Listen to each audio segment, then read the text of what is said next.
to Prime Edition. It's so good to be back. I am Cynthia Nyamai. Now tonight, cast nominations, President William Ruto has made his announcement and the appointments, we will be hearing more about it. Who has made it on the list and who hasn't, we have the details for you. And in business, young and industrious, we have an inspiring story of a young man who tried it out in the music industry, didn't make it as a musician, but eventually now has a business in the world of cars. Those details for you. And in sports, Karen Kibet has more details for you. But first, let's have the highlights.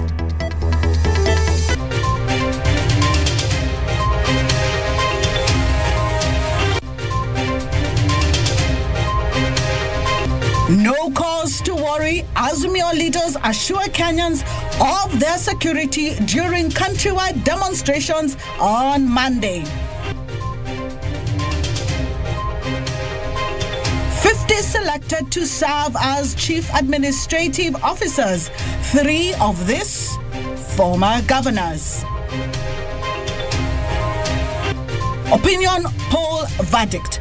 46% of Kenyans are happy with the state of the nation.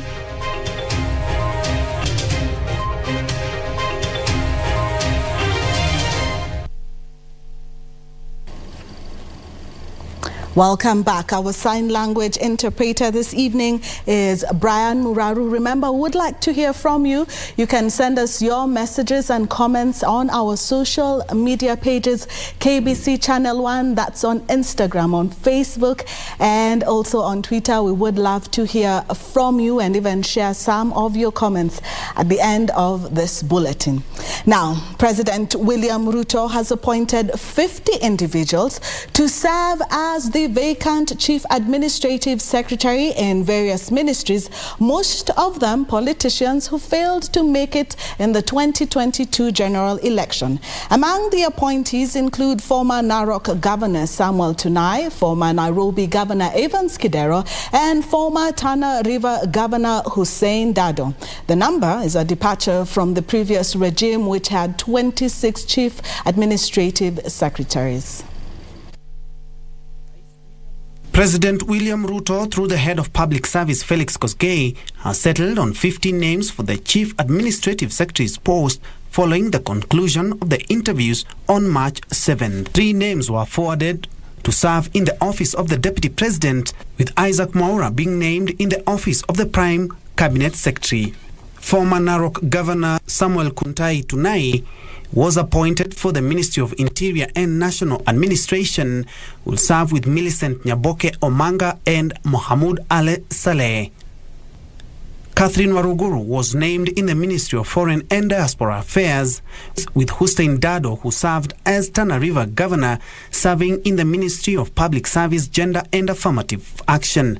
Benjamin Washiali was appointed in the Ministry of Roads and Transport. Former Bahati MP Onesmus Kimani Ngunjiri will serve in the Ministry of Lands, Public Works, Housing and Urban Development. Digital strategist Dennis Itumbi will serve in the Ministry of Information, Communication and the Digital Economy, with former Nairobi Governor Evans Kidero serving in the Ministry of Investment, Trade and Industry. Bishop Margaret Wanjiru will serve in the Ministry of Cooperatives, Micro, Small, Medium Enterprise Development, with Charles Njagua, former Starehe MP, serving in the Ministry of Youth Affairs, Arts and Sports. Former nominated MP Wilson Sosion will serve in the Ministry of Tourism, Wildlife and Heritage, with Chris Wamalwa serving in the Ministry of Water, Sanitation and Irrigation. Alan Kibet will serve in the State Law Office. Regional balance, loyalty, gender balance, as well as expertise were some of the key factors informing the president's decision. The names will, however, be subjected to approval by the National Assembly, after which the list will be forwarded back to the president for appointment. The CAS position was introduced by the former regime, had been challenged in court, but was given the green light. For Prime Edition, I'm Ben Troinjue. Azimio leaders have assured Kenyans that they have nothing to worry about the planned countrywide demonstrations set for Monday, promising that they will not allow criminals and unlawful acts to mar the events. Former Prime Minister Raila Odinga said the leaders will sit down with police and strategize on how they will ensure that the demonstrations will be peaceful.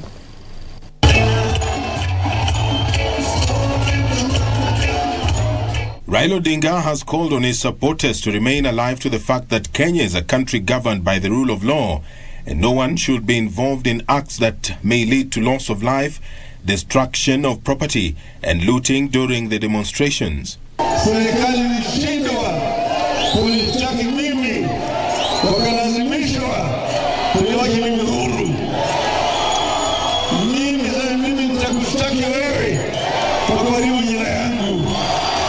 We will have a march on Nairobi. The march on Nairobi will be like the historic march on Washington. It's because of the march on Washington that Americans got their civil rights. Addressing a rally at Mazembe grounds in Nakuru, the former Prime Minister said they will not tolerate individuals who may take advantage of the demonstrations to cause chaos among the peace-loving.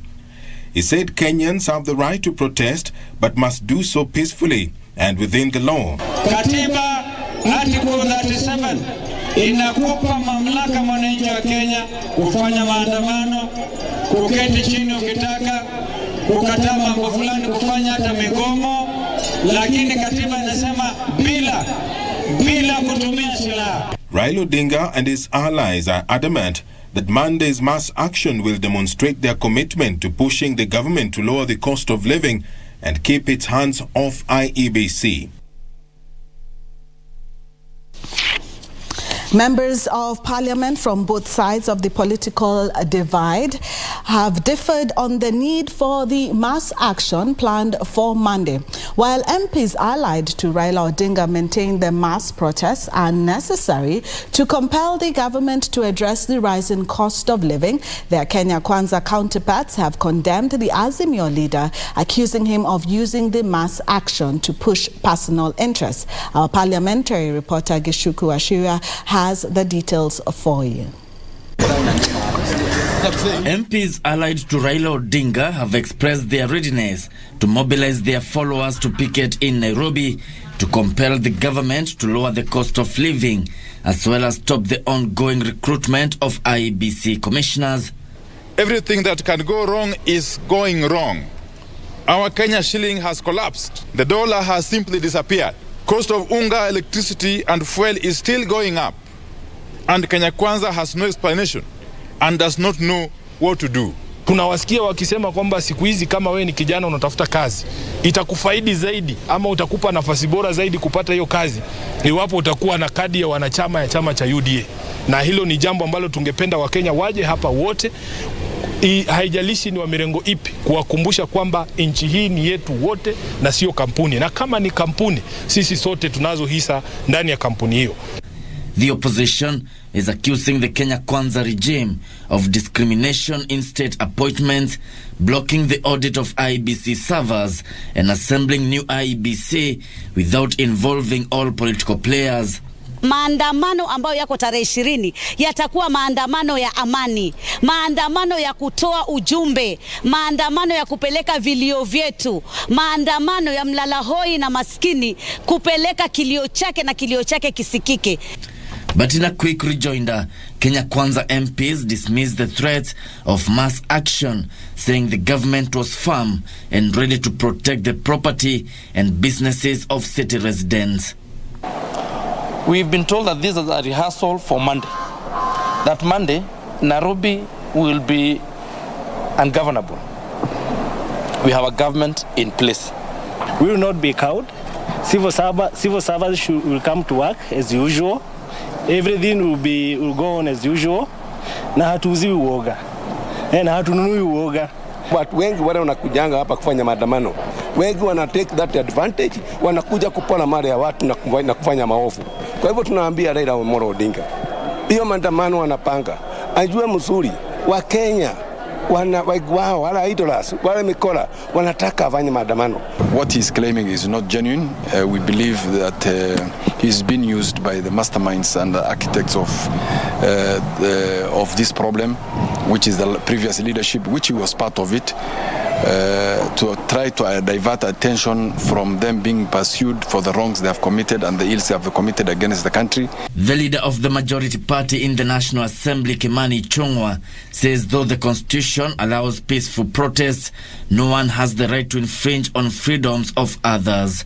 We want to support His Excellency the President in what he said yesterday, that this is a nation that will be governed by the rule of law, not the rule of men. Gishuk Washira, Prime Edition. Reports on the state of the nation conducted through a survey across all 47 counties indicate that almost half of Kenyans feel the country is headed in the right direction. According to the survey conducted by Mizani Africa, 37% of the population approve of the planned anti-government protests planned for Monday, while 59% disapprove of the plans made by the opposition. Just a few days to Azimio la Umoja Raila Odinga's anti-government protest, a report from a survey conducted by Mizani Africa indicates that more than half of the population is not in agreement with the plans. 59% have expressed disapproval, 37% say they are in support, and 4% of the population showed no interest in the matter. This is even as 46% of Kenyans think the country is headed in the right direction. 34% of Kenyans believe Kenya is headed in the wrong direction, while 20% say they are not sure about the direction the country is headed. Meanwhile, Interior Cabinet Secretary Kithure Kindiki has been voted as best performing Cabinet Secretary, followed by his education counterpart Ezekiel Machogu. East African Community, Arid and Semi-Arid Lands and Regional Development CS Rebecca Miano polled in third. So whatever you do, there is an opinion that is being formed by the voters who will then vote for the government that appointed you or that gave you that job. So you don't expect experts to do a lot of analysis so that you can feel good. And I'm saying this to those who are crying for. It's incumbent upon you to break down what you're doing every day. Kenyans have also expressed the high cost of living, unemployment, and the cost of education as top priority issues they would like addressed by the Kenya Kwanza government. Kuna mambo ambayo yanakata cross. Sio kwamba hata kama wanaunga mkono serikali wanataka iwe addressed, ni kama mambo ya chakula, mambo ya bei vitu kwenda juu, mambo ya drought. Kwa hivyo kuna mambo ambayo tu yanapita mipaka na yanapendelewa. Ni kusema ya kwamba hata wanaotengeneza miungano hii wako na mjadala ambao kidogo unafaa uangaziwe. Arnold Feather for Prime Edition. Now let's head all the way to Parliament, where Isiolo Senator Fatuma Dulo has officially been ousted as Senate Minority Whip. Dulo has been replaced by Narok Senator Ledama Olekina, who will be deputized by his Nairobi counterpart Edwin Sifuna. The changes were effected Thursday after the Speaker of the Senate, Amason Kingi, ruled that the changes on the minority leadership presented by Azimio la Umoja Coalition Party met the requirements to warrant the removal of Dulo. The Senate Speaker on Thursday made his ruling effecting Azimio Coalition's Senate leadership changes that will now see Narok Senator Ledama Olekina take over as Minority Whip. Senator Fatuma Adan Dulo, CBS MP, has been validly removed as the Senate Minority Whip. 2. Senator Ledama Olekina MP has been validly elected as the Senate Minority Whip and is now the Senate Minority Whip. And 3rd, Senator Edwin Sifuna MP has been validly elected as the Deputy Senate Whip and is now the Deputy Senate Minority Whip. I so rule. Dulo, who is from the Jubilee Party, had opposed her ouster, saying it violated her rights and that due process had not been followed. The Honorable Senator Fatuma Dulo is away on parliamentary business. You shall await until her return. She will open that office. She will be given time to remove her belongings, and it is only after she has removed her belongings, that office will be available to be occupied by her successor. The communication bringing to an end close to a month stalemate by Azimio senators. Bwana Spika, ile siku tumepoteza hapa. Bwana Spika, ile masiku tumepoteza hapa. Hiyo ni vitu ambaye haingefaa kuwa katika Senate. Kwa hiyo sote tulioko hapa kama seneta tunangoja. Anafurahia. Asante. Utaliona hili bunge litajaa sasa. The ruling by Speaker Amason Kingi had been delayed after the contest had moved to the political parties tribunal, which has since distanced itself, saying it does not have the jurisdiction to determine the matter. Dolo's removal from the position is said to have been linked to her visit to State House. Kamchemenza for Prime Edition. Former Nairobi Governor Evans Kidero is seeking the intervention of the Chief Justice Martha Koome to have a graft case against him concluded. In a letter to the Chief Justice, Kidero said the case was at an advanced stage before Magistrate Douglas Ogoti, who he requested to be permitted to conclude it despite having been transferred to Kisumu. Sarafina Robi with more from the court. 18 prosecution witnesses had already testified in the 213 million shillings graft case against former Nairobi Governor Evans Kidero and others.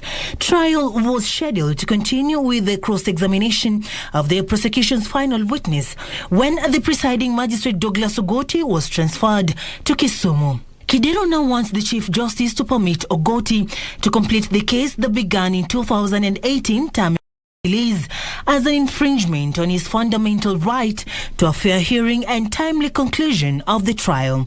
The matter that came before Magistrate Victor Wakomile on Thursday morning was adjourned to 20th of April as Kidero awaits a reply from the Chief Justice.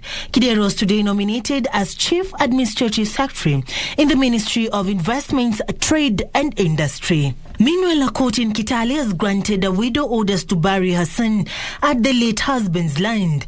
Beatrice Musimbi Chegugu's 13-year-old son, James Kipkorir, died on the 4th of January this year, but her in-laws had barred her from burying him at his father's inheritance at Pembeni Farm in Trans Nzoia. She then sued, went to court where Kitale Senior Principal Magistrate Samuel Mutai ruled that her in-laws had failed to justify why the deceased should not be buried at his late father's land. The widow also secured an eviction order to remove anyone utilizing his late husband's land. In Malindi, a court has issued a temporary injunction restraining a Danish man from evicting a Kenyan woman from their matrimonial home in Malindi. Malindi Senior Principal Magistrate James Ongundo restrained Weshe Simon Ina from wasting, damaging or interfering with the 7 million shillings harbour cottage matrimonial property pending the hearing and determination of the matter in court.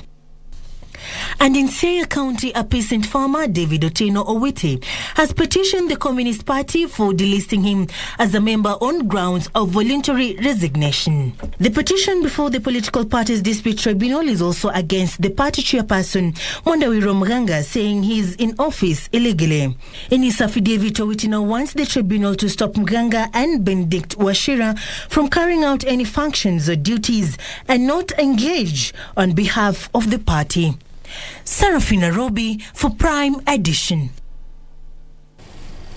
Thank you, Sarafina, for those details. Well, it seems like the deal between the National Treasury and Telkom has come back to haunt some of former civil servants. We have details on that story and much more coming up after the break.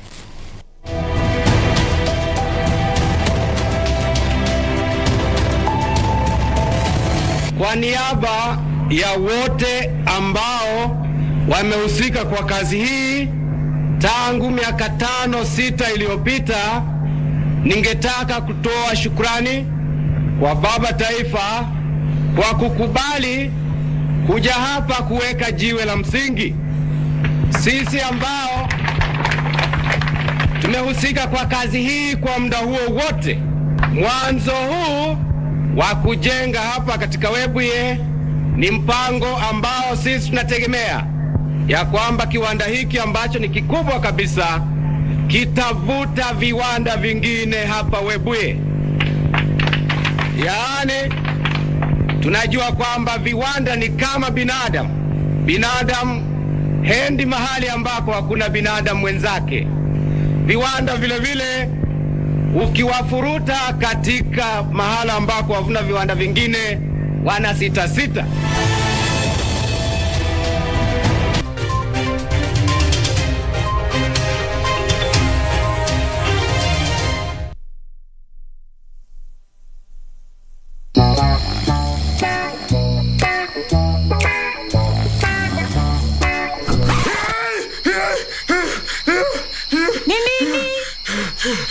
Nimesahau kucheza Loto Moto. Usisahau kucheza Loto Moto. Shinda milioni 2 kila siku kwenye M-Pesa. Chagua lipa na M-Pesa. Paybill number 757070. Account number andika neno Loto. Kisha weka star na nambari yako ya simu. Weka kiwango chochote cha pesa kuanzia shilingi 50 hadi 2000. Aulali. Lipa kisha subiri draw. Welala. Nitakutimizia ndoto zako. Milioni 2 usiamini. Ujumbe huu umeidhinishwa na BCLB. Unajua siku hizi wateja wanatulipa na simu sana. Na hiyo si shida, hiyo ni poa sana by the way. Lakini sasa shida inatokea, wengine wetu wanachukua hizo namba za wateja, alafu wanaanza kugawana huku nje kama njugu. Bana, inatuharibia kazi. In this digital era, it's normal to collect information for your client. But if you're collecting information for the client, it's important that you secure it and use it for the intended purpose. Ujumbe huu umeletwa kwako na ofisi ya Data Protection Commissioner.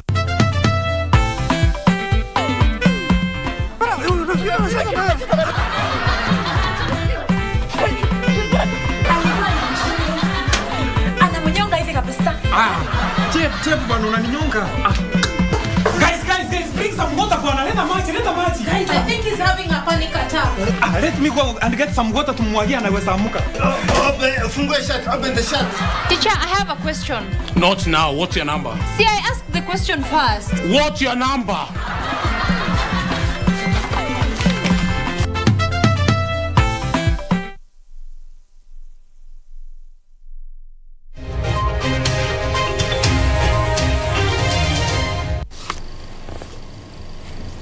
Welcome back.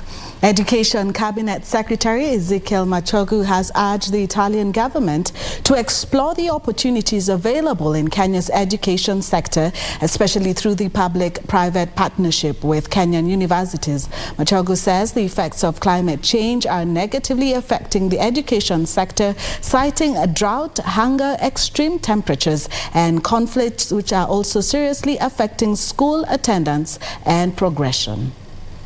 Speaking at the University of Nairobi during a public lecture by the visiting Italian President Sergio Mattarella on challenges related to the environment and climate change, Education Cabinet Secretary Ezekiel Machogu said the Kenyan government is committed to cushioning learners against the impact of climate change.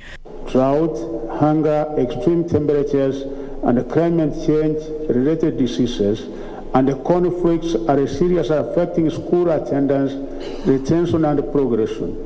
Kenya is looking to rope in the youth in an ambitious plan to combat climate change by providing employment opportunities in the conservation of Kenya's environment. It is important that the youth are not only presented merely in a passive manner as a vulnerable demographic in need of support, but rather as an active force that can play a critical role as change agents. We shall be glad to work with the research institutions from Italy to produce evidence-based solutions to save our planet from the threat of extinction from the climate change. President Sergio Mattarella said no country can act alone in climate action and that Africa and Europe ought to take the lead in climate change discussions while at the same time involving the youth whose future is at stake. Yusufar reporting for Prime Edition. A man has been arrested after killing his wife in Kasarani area, Nairobi County, and the drying up of rivers that supply water to Lake Naivasha has posed a major concern. Details of this and more stories in the County News Roundup. Drama ensued Thursday morning at Maji Mazuri area in Kasarani, Nairobi, as a man who had stabbed his wife to death locked himself in the house inn and attempted to commit suicide. Neighbors sought help from police, who forced their entry into the house and arrested the man and took him for treatment at Mama Lucy Hospital. The body of the deceased was taken to the city mortuary. Yangu ni kuhimiza society ya kwamba kama unaona kuna ifrag kwa hewa yako, haina haja ukufe ama haina haja muendelee kuzozana na unaona hakuna mwisho. Haina haja kabisa. Meanwhile, there is concern over the state of Lake Naivasha as rivers flowing into it have dried up. There are fears that the freshwater lake will turn saline in the coming days after River Malewa, which is the main tributary, dried up. One of the reasons behind this is climate change, agreed, but then accelerated by human activities. Down the years, we have seen a lot of destruction of very important key areas in terms of water catchment, the Aberdare and its environs. A lot of destructions have been done, and no restoration so far, no programs of restoration have yielded any fruits. And about 500 residents of Matungu constituency and learners at Mayoni Primary School live in fear of getting dangerous diseases caused by pollution of boreholes in the area by substance similar to petrol. The scare has caused water shortage in the area. Na vile kumekuwa na ukame hivi, hata pesa ya matibabu tumechoka, tumekosa ya kutibu watoto. Watoto wameendesha, ukienda kwa hospitali una mtoto anaekwa kwa drip, hiyo ni pesa inabidi utoke, na yote imetokana na hiyo mafuta ambayo ilianguka hapo na ikateremka kwa visima hapa. Visima vyote hapa vimeathirika, vilivyo hapa karibu, na vimeathiri watoto huko. Nasra Aden for Prime Edition.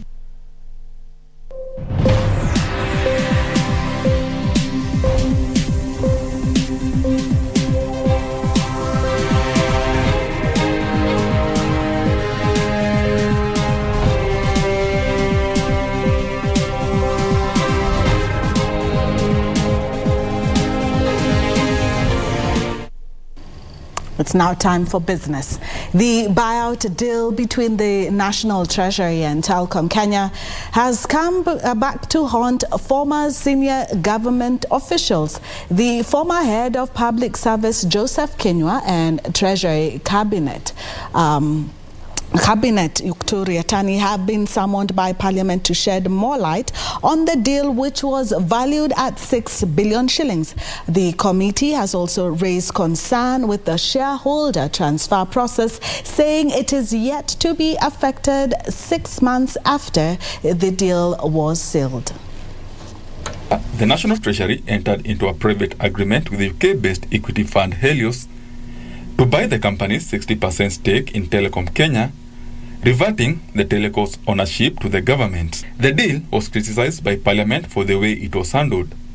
In October 2022, Treasury wired 6.1 billion shillings to Helios, despite objections from a section of lawmakers. The controversial deal is now coming back to senior government officials. National Security Council is mentioned as the originator of all these things. The origin of this matter came from the National Security Council. And I don't know whether the former head of public service sits in that committee, or who needs to invite first to authenticate that that information is correct. Let us do a systematic inquiry starting from the Genesis. And even the Bible starts from the Genesis 1. Step by step, all the way to Cayman Islands. It goes into record that in mid-analysis, we call the outgoing order to send right on some few issues that may come up. The National Assembly says taxpayers may have lost over 200 billion shillings in the transfer of ownership of Telecom Kenya since 2007, when the company was sold to France Telecom. We shall have had a copy of that very privatization. It's not 6 billion. You'll be surprised this will go back to over 200, 300 billion. Because this will take us back to the very privatization of telecom. So it's not as easy as somebody might assume. The National Assembly Committee on Finance and ICT says the latest deal to return the third largest teleco in the country to state ownership contains an indemnifying clause, making it hard to trail the 6 billion shillings contract. and GOK undertakes to indemnify the seller on full indemnity basis against any risks and losses, and in addition any penalties, fines, or any other sanctions that may be imposed by the competition authority, the competitions authority, or any other government authority. The National Assembly also says the contract contains billions of shillings in unclear commitment clause that is exposing taxpayers. There is another additional $239 million that the government of the Republic of Kenya seems to also have taken up from Jamhuri Holdings. We are not sure whether that was also for some consideration or was for free.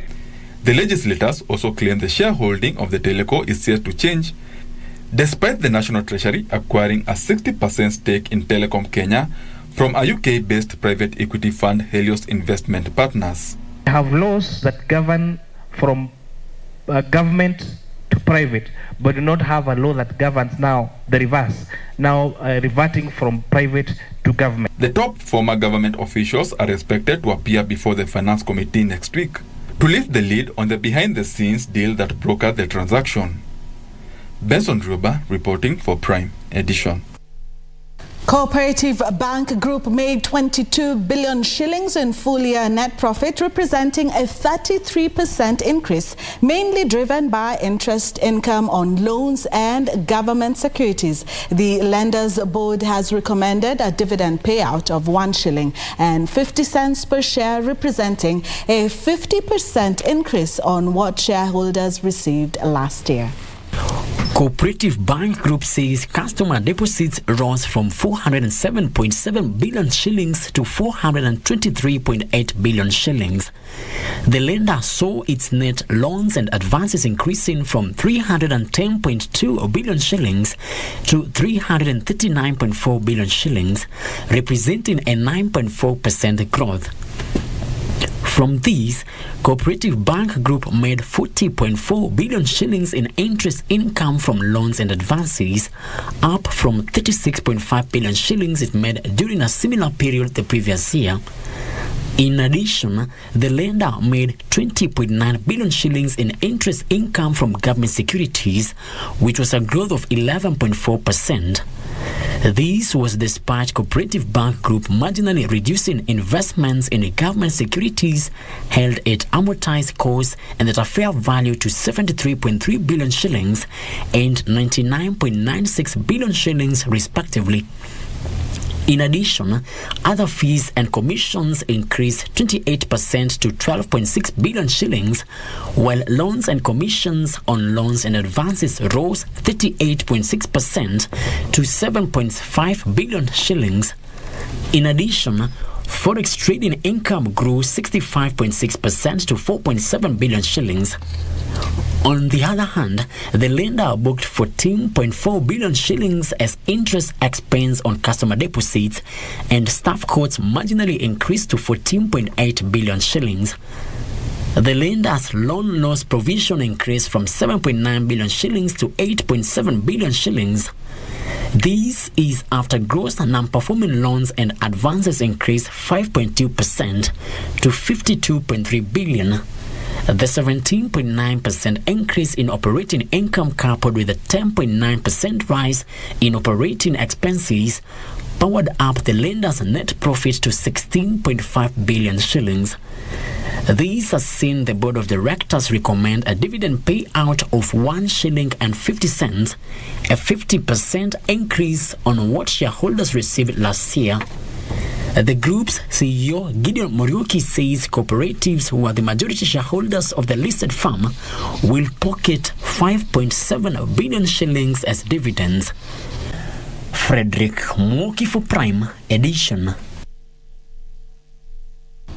Well, it's that time of the year, so we are still on the banking results. KCB Group has reported 40.8 billion shillings in full-year net profit, driven by a 19.6% growth in revenue to 129.9 billion shillings. The lenders say its total assets rose 36.4% to 1.5 trillion shillings due to investment in government securities, customer deposits and additional borrowings. Shareholders are set to pocket 1 shilling per share as the final dividend. KCB Group's loans and advances to customers increased from 675.5 billion shillings to 863.3 billion shillings. The increased lending came at a cost as the lender's gross non-performing loans rose 31.2% to 161.2 billion shillings. This forced KCB Group to increase the loan loss provision from 12.9 billion shillings to 13.2 billion shillings. We expect that this new purpose, backed by a set of values of being connected, courageous, and closer, will propel our business forward. In addition, the increased lending saw the lender book 84.2 billion shillings in interest income on loans and advances, which represented a 13.8% growth. Interest income on government securities also increased 23.8% to 32.9 billion shillings. That is why we need to fast track into a digital bank, because that is what is going to be the future. I think if people ask, but KCB and M-Pesa, you're coming down. I think it's a balance of portfolio and making sure that you have an opportunity for every person as they come in. On the other hand, total operating expenses increased 23.6% to 59.4 billion shillings, mainly on account of higher staff costs that rose from 24.7 billion shillings to 30.3 billion shillings. The lender, which made 40.8 billion shillings in full-year net profit, has proposed a dividend payout of 1 shilling per share as the final dividend, which is an addition to the 1 shilling per share that shareholders received as the interim dividend. Farmers fear that the delayed delivery of GMO cotton seeds might see them missing out on the first 2 weeks of the long rains. They say an unprecedented disconnect in the value chain and a delay between seed importers and the local supplier might force them to revert to the lower yielding and vulnerable conventional cotton varieties. Here is our reporter Hibak Said with the details. In the northern coast is the clustered islands of Lamu County. Besides its tourist appeal, the archipelago is among the driest areas in Kenya. In the scramble for survival, the natives here had adopted cotton farming in the 1970s, a venture that at first brought plentiful harvests. Ardhi ilikuwa na rutuba, tulikuwa tukilima pamba ikiitwa Hat 89M. Na hiyo pamba iliendelea, na ukiangalia vile ilivyokuwa ikibadilishwa dawa, ilikuwa imeanza kupata shida. Na tukaendelea mpaka ilipofika miaka ya 90 tukaanza kushindwa. For decades, farmers have been using one variety of cotton seeds that has over time lost vitality. The wool, which seemed a savior, started to diminish, and the market waned along with it. So the farmers diversified to other crops. Wakawa wameacha kilimo cha pamba na wakaingilia kilimo cha simsim, korosho na biksa. Kwa wakati huu, baada ya miaka 2-3, tumepata hii mbegu ya BB cotton ambayo inastahimili magonjwa na pia iko na mazao mengi. At the height of the COVID-19 pandemic in 2020, farmers here were introduced to GMO cotton. Its adoption at first was slow, until the first season of trial was a success, and suddenly there wasn't enough seed for the willing farmers. Ilipokuja mara ya kwanza, kuna watu walipata hawakupanda. Mwaka wa pili walipanda, tukaambiwa tuandikishe wakulima. Wakulima wanakuja wenyewe na wanalia kwamba mwaka jana sikupata pamba. Pamba waliokuwa wakikataa sasa wamekubali kabisa. Kwa sababu upande wa mazao unakuta shina moja linaweza kuwekelea hata mbegu zaidi ya 100. So tuko katika season 2 ambayo season 2 nimeweza kupiga dawa mara 2 tu na ninavuna mpaka saa hii ninavuna. Here in Peketoni, an acre requires 1.5 kilograms of GMO cotton. This would, after several harvests, translate to at least 1.5 tons of cotton lint, in comparison to the conventional cotton variety, which yields 300 kilograms of cotton per harvest per acre, out of 6 kilograms of seeds. Na zamani ilikuwa mtu akipata nyingi matunda mengi kwa shina moja ni 25. Mara hii wanapata 70, hata kuna watu wamehesabu hata 100. Jambo lingine ambalo linapendeza zaidi ni kwamba tunapoingia katika kupanda tunaingia katika kilimo cha pamba tukijua tutanunuliwa kilo moja pesa ngapi. Farmers here are organized in a cooperative as advised after a large number went without seed in the last season. The cooperative society, representing 6,000 farmers, negotiates for seeds directly with a supplier. They, however, still have jitters of the GMO cotton seeds not making it on time, which would open them up to insurmountable losses. Mvua haitungojei, mvua itanyesha leo, mbegu haijafika. Kwa hivyo mkulima, kwa sababu akona shamba, mara moja utapata labda ataangalia sehemu nyingine ama mmea mwingine kwa sababu hawezi kungojea kama hana hiyo mbegu. They also hope that the disconnect will be solved soon as the country witnesses first rain in several counties. Miaka hiyo imepita hapo mbeleni, kuprocure mbegu kutoka India ilikuwa inachukua muda. Kwa mwaka huu mbegu imefika kwa muda, iko warehouse tani 30 saa hizi vitu tunaongea.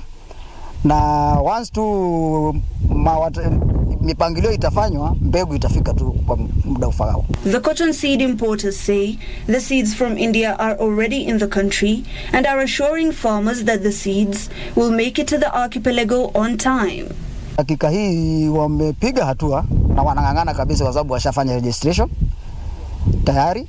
Kwa hivyo within muda kidogo tu watakuwa wamefikisha hiyo mambo Nairobi na mbegu italetwa. Until then, the land remains ready for the savior crop of the Angel Island. The fear remaining at this point is, will they get the seeds and will the yields remain the same that they have been getting for the past 2 years? Hibak Said from Lamu County for KBC Channel 1.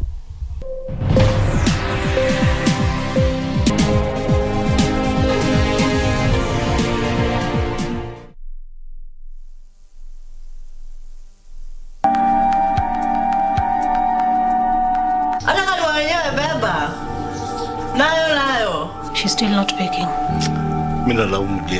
I've told you, farming is not my thing. Oh, lakini eating is.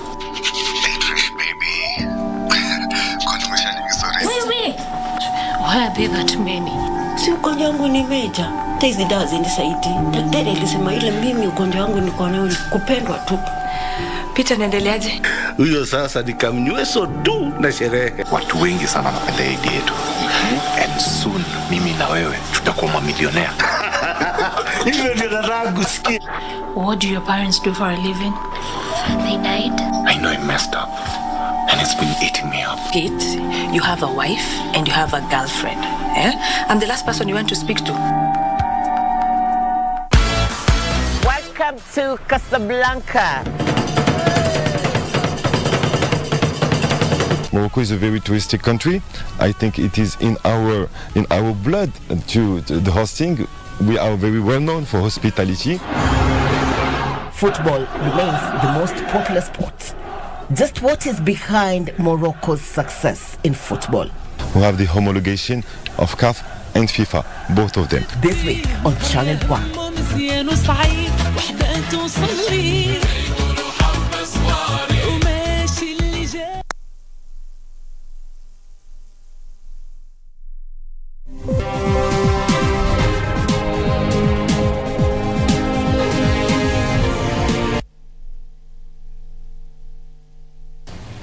Welcome back. We continue with business, where Kenyan tech startups should adjust their business models to suit global needs in order to appeal to foreign investors. American Chamber of Commerce in Kenya chapter CEO Maxwell Okello says relevant market linkages, especially for fintechs, could be formed with a flexible work portfolio and an expansive marketing strategy.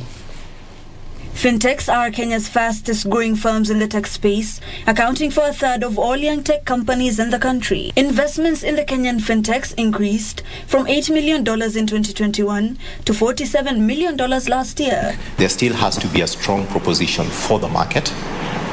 There still has to be, even if it is technology driven, the human interaction that is necessary to build the right connections with the market is important. And I think any company that is playing in that space will be well advised to ensure that they're delivering an experience for a customer out there that is fulfilling, is meaningful, and that delights them, whether through technology or the interactions that then need to happen outside of the technology, especially when it comes to recovery of funds. Okello says through diversification and model adjustments, such businesses have the opportunity to tap into more foreign direct investments, given Kenya's rich tech human resource. It presents a wonderful opportunity for anyone who's interested in that tech space to get to hear from industry leaders and opinion shapers who help advance the tech environment here in Kenya. He says through summits that bring together major players in the industry, fintechs could argue out better deals and expand their outreach. He believes better policies could propel tech businesses to international recognition. Kenya stands a fantastic, or has a fantastic opportunity to realize the Silicon Savannah dream. We already have the American tech companies here, big tech companies here. We have the talent. So we have people who are coming into the market. Through value addition and upskilling, Kenyan techs could earn us the title of the Silicon Savannah and gain us global traction. Ibak Said for Prime Edition. The Ministry of Water, Sanitation and Irrigation has signed a deal with the National Bank of Kenya to enable farmers access financing to invest in irrigation equipment, dam liners and farm inputs. Under the deal, the Ministry of Water, Sanitation and Irrigation will identify potential farmers, support the development of irrigation infrastructure, as well as provide technical advice on the efficient irrigation systems and technologies. National Bank of Kenya and the Ministry of Water, Sanitation and Irrigation have signed a deal to support the farmer-led irrigation development program. The partnership seeks to support technology platforms, information exchange, financial access, equipment and input access, produce aggregation, market information, land use, and irrigation development details. The issue of policy, address the issue of policy, technical support, we'll be able to do that. Information linkages, and also at the same time also we will play a role of being a facilitator in order to ensure there are no gaps.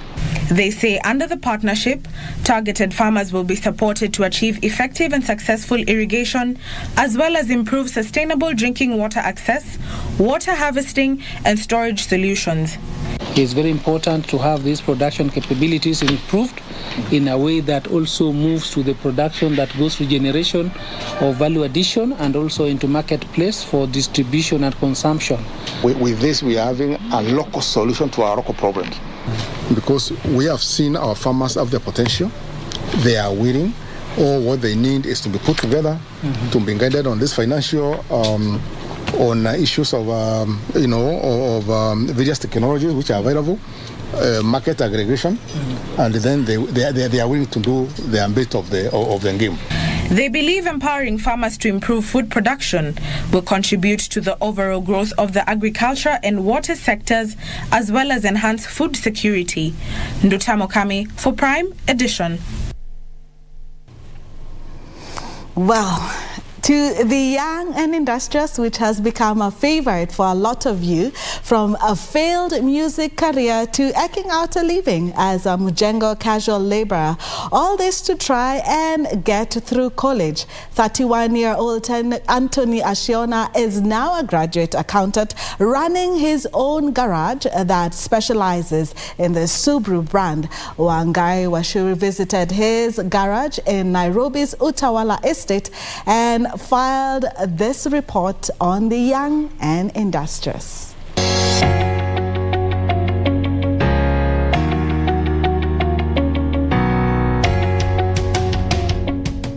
This week's Young and Industrious, we meet Anthony, a 31-year-old whose love for Subarus led him to opening his own Subaru garage. Hi, Anthony. Hi. Having been raised by a single mother, Anthony Ashwana walked through some very difficult times to make her proud. By the time ina close ndio mamangu pia by that time alikuwa msika akapass 2017 there. This loss literally brought his life to a standstill and he had to turn to mjengo so as to get through college and life. Came back, started hustling, started doing naenda mjengo, got some cash, nikaingia college, nikafanya accounts. Unafika shule, unaingia kwa choo, unapanguza kiatu, unakimbia class. Selling motor vehicle spare parts at his shop gave him a unique clientele, this in turn motivating him to start a garage which he specifies with Subaru cars. I was selling parts on my truck. I was moving with them in the truck before I started the shop. Yeah, so I saw it was a viable business. I say, why not start a shop? Okay. From the shop now is when the garage idea came in. The setup was a bit crazy in the funds, but now the good thing I had at least funds from the shop supporting the garage. His specification comes with its own challenges. Kuna changamoto kidogo kwa Subaru juu Subaru vitu zake ni hazipatikani vile zinataka, yani ziko specialized. Huwezi pata enda tu mahali utafuta spare na uweke mpaka uende kwa Subaru specialist. Anthony Ashwana tells us his experience in working with Subarus and not any other types of cars. Most of the clients in Subaru industry, they have, let's say, they don't negotiate a lot. That's an advantage we are having over the Toyota guys. Okay. If a Probox guy comes here, you fix for him. Let's say we had an example of where a Probox came in. We fixed for him the exhaust system had a leak. We charged him around 1,000. Hey, it was dramatic over here. He was saying we were overcharging. He wanted us to charge him around 300. Nashizi, as he is commonly referred to, is an accountant by profession, and this helps keep his business afloat and pay his employees during dry days. When it's a low season, we can still be able to pay for the rent and the workers. Having tarmacked looking for a job, Anthony offers internship opportunities to young people with the passion and interest in mechanical work. Kila mahali kuna job. Ni vile sasa you're taking yourself to a certain level that unasema mimi siwezi fanya kazi kama hii na mimi nimesomea kuwa engineer or something.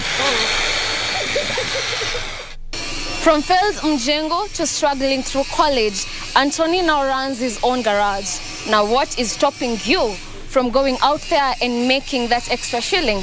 For young and industrious, Amwangare Washiri.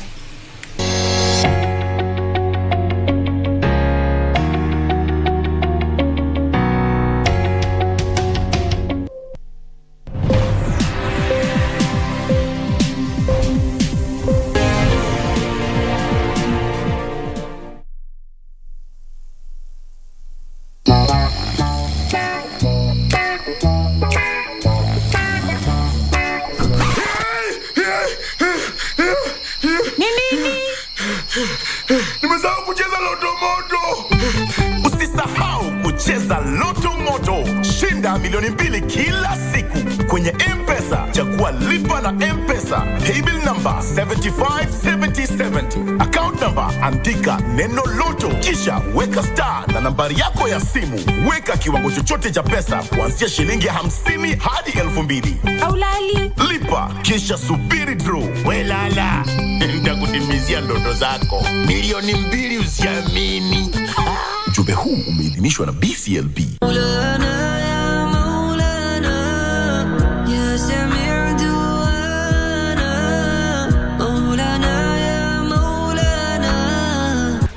Mawaidha ya leo yanazungumzia kupatiliza mambo matano kabla hatujafikiwa na mambo mengine matano. Patiliza katika uhai wako kabla ya mauti hayajakuwa ni yenye kukupata. Jambo la muhimu ni mtu ajitahidi sana katika kufanya amali ambazo kwamba ni za kumridhisha Mwenyezi Mungu Subhanahu wa Ta'ala. I'm on TikTok. And even some guys who, yeah, there's some guys who started with Kitambo. We see your dances. We started with like, hey, Buddha, unafanya TikTok Buddha. Namwambia Buddha muingia juu kitu inabidi uingie uelewe hivi vitu ni nini. Nilikuwa nimefunga chapter. Nilikuwa karibu kwenda vasectomy lakini I was like, Mungu nani? Anasema Buddha. I have a job for you, Buddha. Hizi jeans vile umesema. Unajaji hizi jeans zimetaruka taruka. Wewe ndio ulizileta. Me, I know Issa as a legend, of old school music. You know, Issa was poetic and you had to listen to his song and then he could hit baadaye ile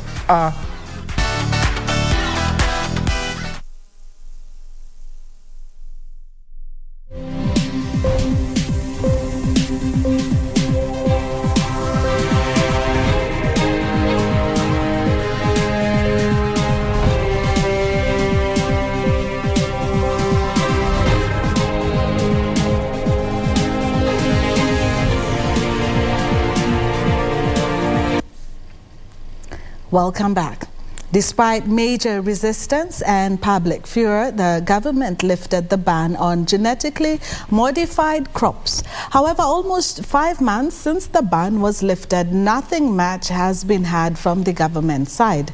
Tonight, our senior reporter Regina Manyara engages Dr. Joel Ocheng, lead agricultural biotechnology at the University of Nairobi, on the status and impact of GMOs in the agricultural value chain. Good evening, this is Prime Edition. In science, there are 3 principles: verifiability, validity, and reliability. So tonight, we put the GMO question into perspective. Taking us through this conversation is none other than Dr. Joel Ocheng, the lead at the University of Nairobi in as far as matters of agricultural biotechnology are concerned. Thank you, sir, for your time. Thank you. Doc, we use the term GMO, hybrid seeds, BT, and sometimes we use them interchangeably, but I am sure they do not mean the same thing. Tonight, unpack that for us. Uppercase B, lowercase t. So when you see BT, maize, it doesn't mean biotechnology maize. It means maize modified to protect itself from crop pests using a bacterium called Bacillus thuringiensis, in short BT. Now, GMO means any organism whose genome or whose genes or whose DNA has been carefully and precisely modified to enhance a particular trait, and that trait only. That is called GMO. When you modify directly and precisely and carefully and is safe, it's called GMO. But there is modification of different types. There is modification within that organism, but there is modification by bringing a foreign gene or a foreign DNA. So our Biosafety Act in Kenya defines GMO only if you bring a foreign DNA into this other one. Transgenics. Hybrid, for example, hybrid maize, that's what people know most. Hybrid maize is where you take a maize variety and cross it within itself for so many generations, and take another variety, second one, and cross it within itself for so many generations, up to about 6 or 8, or even more. Then now you take an offspring of each of the 2 varieties and cross them. Now, since the government lifted the ban on importation of GMO crops, there's been a lot of debate. Bring us up to speed in the state of GMO in the country. Yes, now, I want to bring you to state with regards to 3 aspects. One is the status of development, because normally when we talk about GMO, especially, Kenyans only think about something that has been imported from other countries. but we have locally developed products that have been genetically engineered in Kenya by Kenyans and is meant to be used by Kenyans. One of them is BT maize, which we developed here in Kenya. It has gone through laboratory tests supervised by the National Biosafety Authority, the regulator that is in charge of GM matters in the country by an act of parliament, Biosafety Act. And it went through laboratory tests, it went through safety tests, it went through performance trials, both in confinement and also national performance trial that is done in different agroecological regions to see whether, first, the trait that you claim that you have enhanced, is it true? So this one was developed purposely to resist insect attack, that is pests, stem borer. And it goes through safety tests first. If it is proven to be safe, then now you're allowed to go to the next level that is now done by KFIS. It is not something that you just do in a back street. It's supervised day to day. And it proved to protect the maize plant from stem borer. It proved to be safe.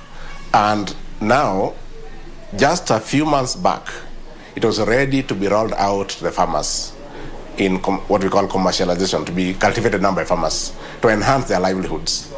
But of course, as you know, there's a court case about that, and that's what has put brakes. What impact is it having on, on biotechnology research? Well, first of all, no support you can get. Somebody who wants to fund or to what I would call co-promote products that can enhance the lives of people. Nobody would be interested in a product that is subject to court case. Nobody would be interested in supporting a product that is not going to help the lives of Kenyans. So this has affected funding for research, both national and of course with our partners as well. And it has also affected the student enrollments in biotechnology programs. Because why would I want to be trained? Of course, biotechnology is a wider thing, as you would say, but one of the key products is genetically engineered crops and animals. And that is the high-end biotechnology. Everybody who wants to be trained wants to be trained in the best possible. So this is one of the key products that is now was banned in the country, but very fortunately, we have a new regime that reviewed all information available, scientific information available, regulatory information available, the safety tests that were conducted, and opened that to be used. Likelihood that it's actually a go-ahead, and that is what we're looking at, a go-ahead. What overall impact will having GMO, or rather BT maize, commercialized in the country mean for food security? Now, the first thing that we need to see is that the productivity of maize fields in this country and other parts of the world are seriously affected by pests. Now, in Kenya particularly, pest damage accounts for up to 60% farm losses. That is pre-harvesting farm loss, up to 60% damage. Now, if a farmer was supposed to get 20 bags per acre, just an example, then now, currently as we speak, that farmer would be getting less than 10. That's more than half you lose because of the pest. So if we now adopt the technology and we are allowed to grow BT maize, the first thing is that we will have higher harvest. So it will improve. I want to be careful, I'm a scientist. I will not use the word improving yield, because improving yield means, for example, having 3 cobs instead of 1 cob. But I'm saying it restores yield. That which you would have lost as a result of the pest is now intact. Now you get your 100%. Now the second issue, the most critical in fact, is that aflatoxin is a menace worldwide. And in Kenya, it has been reported, and in fact, it causes cancer, as you know. Now, when the stem borer comes, and especially for cases where you even have the corn borer itself, when the corn borer attacks the seed, it opens up the coat for fungal infection on the maize cob. And that fungal infection leads to aflatoxin, because aflatoxin is a secondary metabolite produced by some fungal pathogens, especially the Aspergillus species. So we are also improving food safety in that aspect. When you adopt BT maize, you improve food safety by controlling the pest that would have otherwise opened up the cob for aflatoxin, that's the fungal infection leading to aflatoxin, and you are restoring yields for the farmer. that loses more than 60%. Doc, is there a link between, the consumption of BT maize to cancer? There is no link whatsoever between any BT crop and cancer, and nobody has ever claimed that anywhere in the world, whether a scientist or a non-scientist. But the same people who made those claims have published contradictory information now, correcting themselves that their earlier publications resulted from contamination in the feed they had used in the rat experiment. Thank you for that clarification. Now, since we're talking about safety and biotech, looks at matters of safety, enhance crops and animals, is there a way, do we have a way to track, these seeds, these crops? Now, there is something that Kenyans ought to know.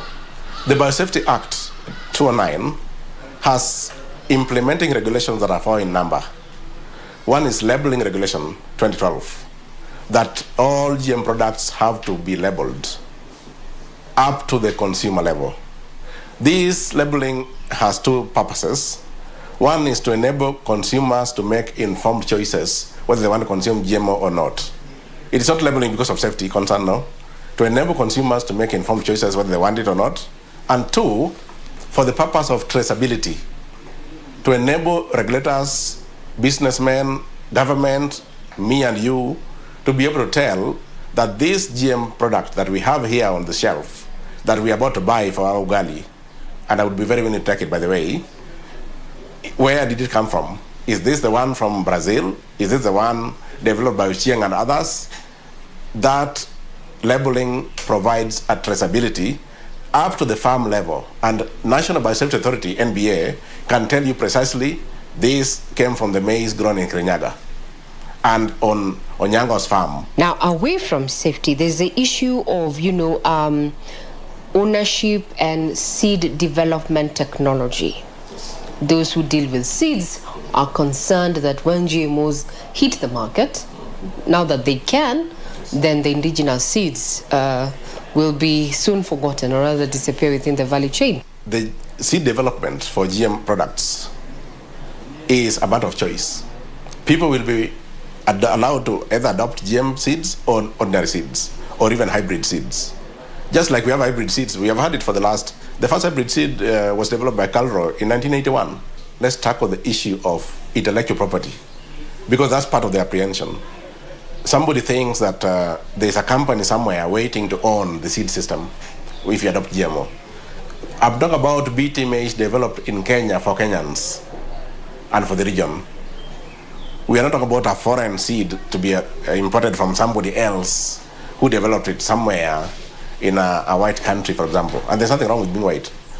The issue is that people, when fed with information that is negative, they remember it longer. This is seed developed here for us. How then do we enhance this, especially now in light that this is the direction that you're going to be taking? We're going to be going GMO, BT and such. How do we enhance capacity built when it comes to extension services? The University of Nairobi has a national agricultural biotechnology program that enhances public information about biotechnology as a whole. But because of the misinformation, we have measured more on enhancing knowledge on BT and GMO generally. There are many other such programs by the government, by our partners, by the Kenya University Biotechnology Consortium that we are members to. But it is so difficult because there are others who peddle that misinformation. Now, what we are doing is that we are doing training of trainers, TOT. We are training the extension staff so that in turn, they can train their people, the farmers. Because it's very difficult for a program to go to every single farmer in the country. We have tried, and we have trained more than 13,000 farmers. We have seen the cycle, where we're going. Would it be safe to say that in the next maybe 4 or 5 years, we will not be talking about hunger? So when we go GM, we're going GM, and you're asking whether we'll say goodbye to hunger. I will say no. No, because we are only sorting out the production aspect. Farmers will be able to harvest more. But this is just BT maize. They cannot take maize without even boga. So what we are saying, we want to contribute the best way possible to reduce food insecurity and nutritional insecurity. But that will not end hunger because distribution mechanisms are not things we can do. We are scientists, we can only help boost the production, but we cannot help in distribution. So you will find farmers hoarding maize, even if it is BT or whichever other maize. They keep them waiting for prices to go up so they can sell at the highest prices.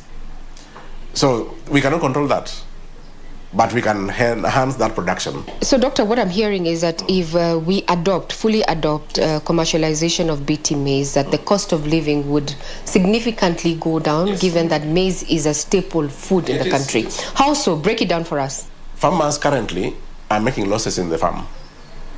And if I spend 1,000 shilling to grow my maize, and I make a loss of 50%, it means that maize, I will have to sell it at a higher price to recover my money. And it also means that now he made a loss, I made a loss, you made a loss. We are farmers.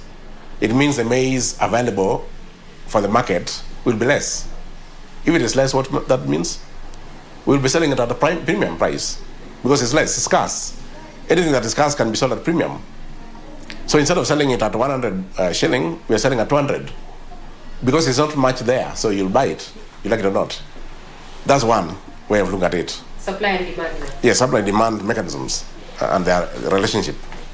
The second issue is that now we are enhancing food safety by adopting BT maize.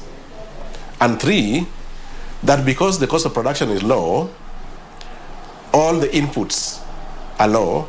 You don't need spraying for chemicals.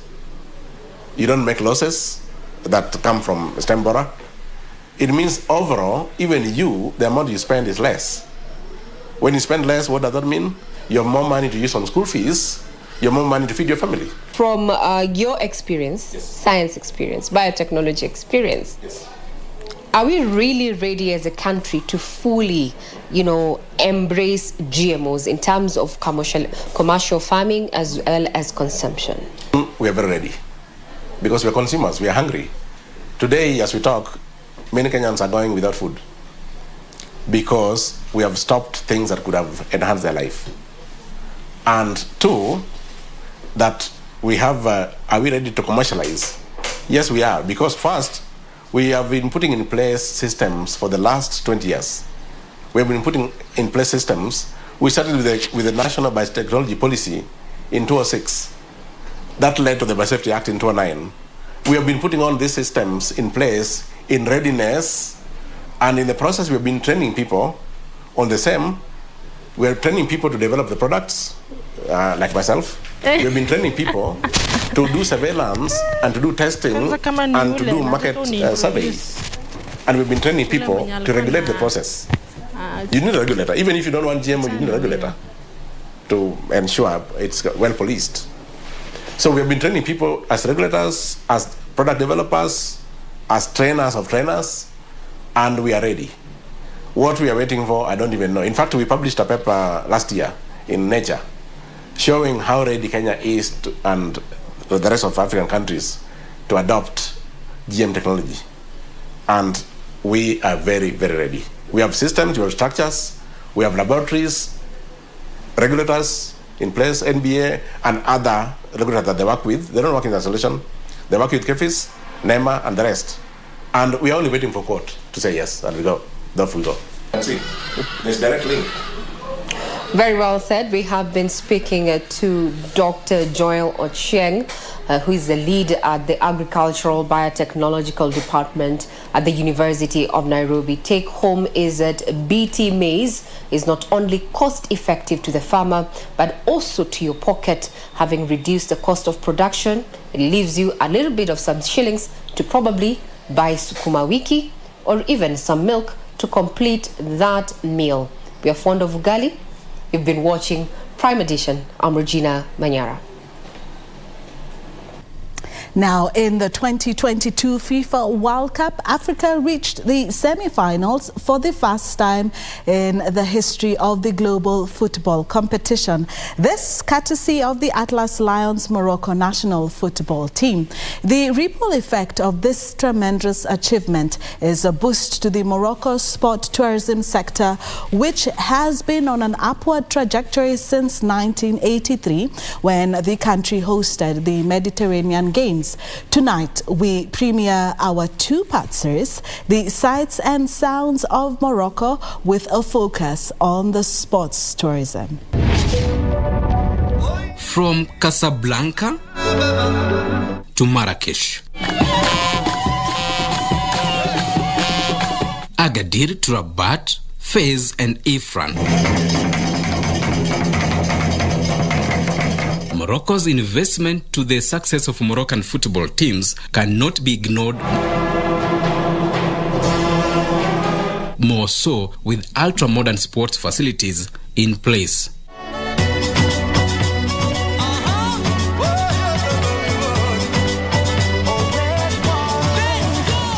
This is a $70 million world-class Mohammed VI football sports complex, which was unveiled in 2019.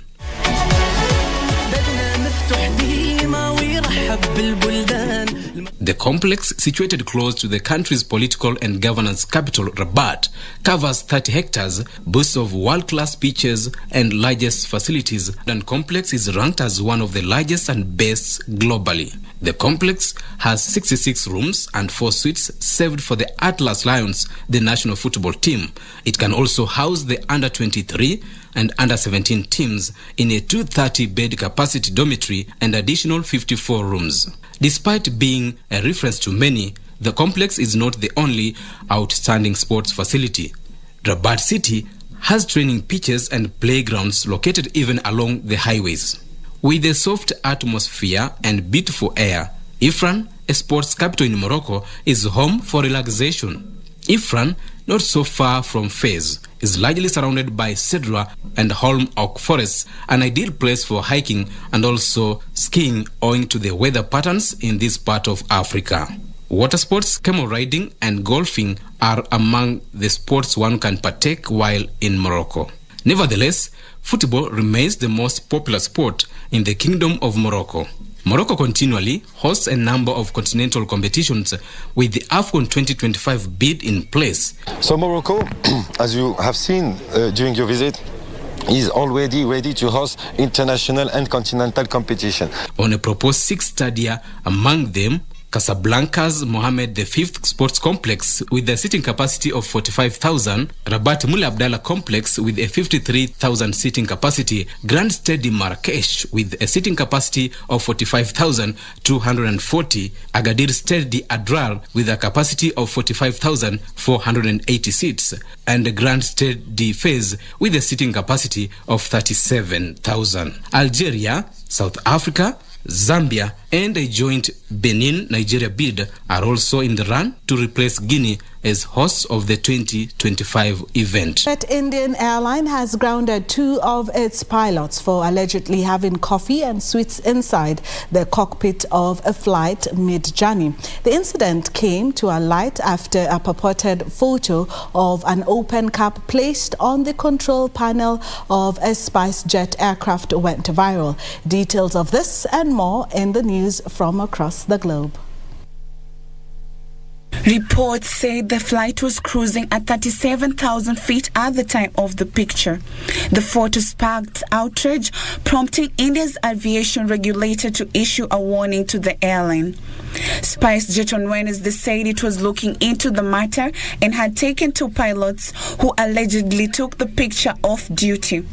The photograph showed an uncovered coffee cup which had the airline's logo dangerously placed on a start level of the aircraft, while the pilots who are not visible in the picture had gujets, a sweet fried pastry traditionally had on Holi.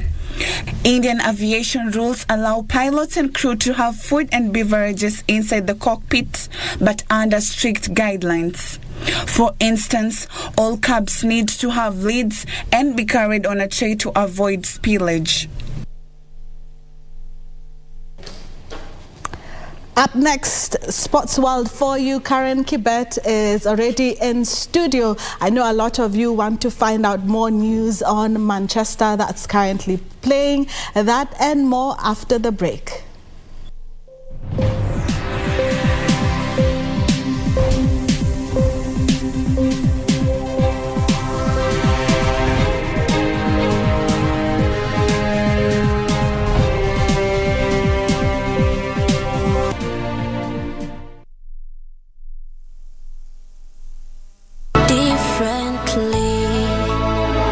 We offer services for free, but for those parents who have made it clear that they are able to pay, we look at it as support that is going to go to the next student, so that we're able to, just cater for the logistics for our teachers, and also just make the program be able to sustain itself better. The project we are running is a very expensive project. We need a lot of resources to roll it out. We have a database we are managing. We are dealing with the vulnerable group. We use technology to enable persons with disabilities to access job opportunities. In this regard, we have a website that is accessible to all forms of disabilities. Welcome to Casablanca. Morocco is a very touristic country. I think it is in our blood to the hosting. We are very well known for hospitality. Football remains the most popular sport. Just what is behind Morocco's success in football? We have the homologation of CAF and FIFA, both of them. This week on Channel 1.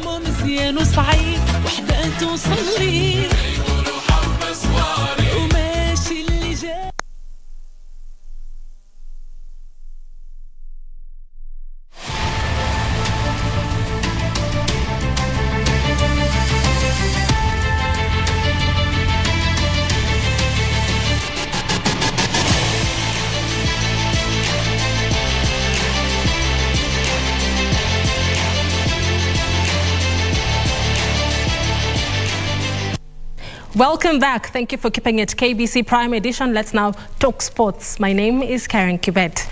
The Kenya junior men hockey team bagged bronze after beating Zimbabwe 2-1 as the Curtains came down on the Junior Africa Cup Championship in Ismailia, Egypt. The Kenyan team lost its opening match to Egypt 1-0 but came back strongly to beat Zimbabwe 3-1.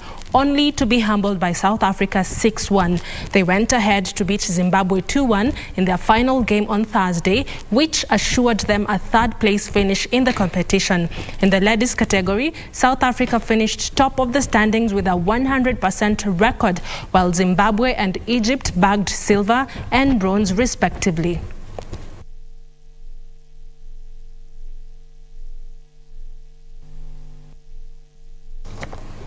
AFC Leopards registered a crucial 1-0 win over Posta Rangers in a closely contested Football Kenya Federation League match played at the Nyayo National Stadium. AFC Leopards scored the lone goal in the 5th minute to bag maximum points as the league entered the round of 19. The win moves Ingwe to 6th position on the log with 32 points. Reigning Kenya Premier League champions Tusker FC were held to a 2-2 draw by Ulinzi Stars, while Nzoia Sugar and Kenya Police FC played to a similar scoreline. In other matches, Nairobi City Stars defeated Wazito FC 2-1. Sofapaka humbled Kakamega Homeboys 3-1, while Kariobangi Sharks trounced Vihiga Bullets by a similar scoreline. Gor Mahia currently top the log with 41 points, 5 ahead of KCB, who occupy the 2nd position. Tusker FC, Kenya Police and AFC Leopards complete the top 5 teams on the log.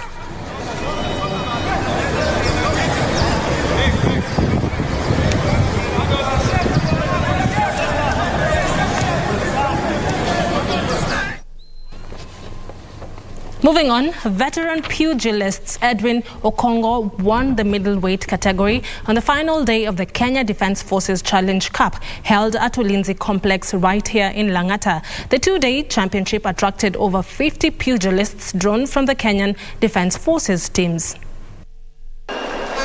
Okongo beat El Okuta to emerge victorious in the middleweight category as the Kenya Defence Forces Boxing Challenge Cup came to an end at the Langata Barracks. Mzuri sana. So unajua kuna vitu zingine tunajaribu kushape kwa sababu tunaangalia hiyo kuna selection nakuja hapa mbele ya world champion. So hiyo ndo mimi najaribu sana kushape kabisa. In the featherweight category, defending champion Samuel Njao floored I Major when the lightweight category W Wandera defeated S Sheriff. I think my preparation was up to par. I did my best, I pushed myself, the coaches were with me, we worked on my strong points and my weak points we polished a bit. So I came to the competition in a very sharp mode. In the welterweight category, Arwenyaga lost to J Katambo as Chalo beat N Kinuthia in the minimum weight category. In the bantamweight category, D Mudhama beat Bimwangi in closely contested bout. The selected boxers will be incorporated in the KDF boxing team. The 2-day championship attracted over 50 boxers drawn from Kenya Defence Forces team. King Orimwangi for Channel 1 Sports. Thank you, King Ori, for that report. Gianni Infantino has been re-elected as president of FIFA for 4 more years after running unopposed at the Congress of the World's Football Ruling Body. The 52-year-old Swiss-Italian lawyer was confirmed in office by acclamation at the gathering in Kigali, the capital of Rwanda, on Thursday. It is officially his first re-election since he initially took over the remaining term of his suspended predecessor, Joseph Blatter, in 2016. This means he can seek another term in 2027 until 2031, according to FIFA statutes. Infantino's re-election was a formality after no other candidate came forward. Even if he is not universally popular among member associations for a range of reasons, including pushing for a failed plan to play the World Cup every 2 years, several European countries, including Germany, Norway and Sweden, have not been happy with his presidency and said they would not actively support him. Some of the changes made by Infantino include World Cup teams increase from 32 teams to 48 for the next edition in North America in 2026, while the Women's World Cup will feature 32 teams for the first time in Australia and New Zealand later this year.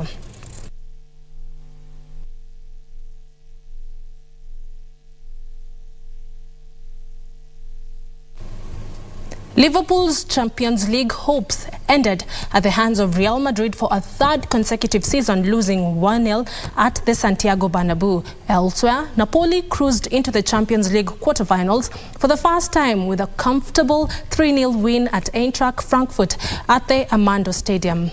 And another 3 for this Napoli side.